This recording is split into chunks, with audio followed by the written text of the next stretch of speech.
বিশ্বকাপ শেষ হতে সবাইকে চমকে দিলেন ব্রাজিলের তারকা ভিনিসিয়াস জুনিয়র।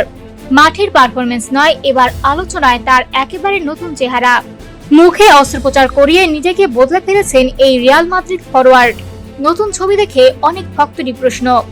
ব্রাজিলের বিভিন্ন সংবাদ মাধ্যমের তথ্য অনুযায়ী ২৬ বছর বয়সী এই ফুটবলার গোয়াইনিয়ার একটি বিশেষায়িত ক্লিনিকে জিন হারমোনাইজেশন নামে পরিচিত একটি প্রসাধনী চিকিৎসা করিয়েছেন।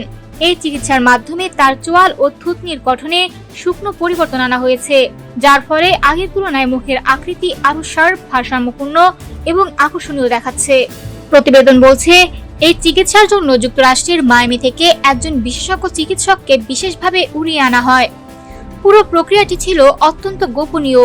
চিকিৎসার সময় ক্লিনিক সাধারণ মানুষের জন্য সাময়িকভাবে বন্ধ রাখা হয় এবং কর্মীদের কঠোরভাবে নির্দেশ দেওয়া হয় যেন কোনো ছবি বা ভিডিও সামাজিক যোগাযোগ মাধ্যমে প্রকাশ না করা হয়।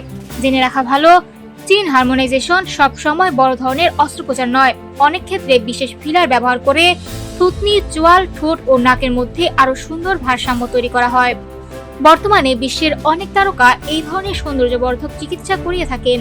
বিশ্বকাপ শেষে কয়েকদিনের জন্য ইউরোপে ছুটি কাটিয়ে দেশে ফেরেন ভিনিসিয়াস। এরপরেই তিনি এই চিকিৎসা করান। আর নতুন লুক প্রকাশ্যে আসতেই শুরু হয়েছে তুমুল আলোচনা।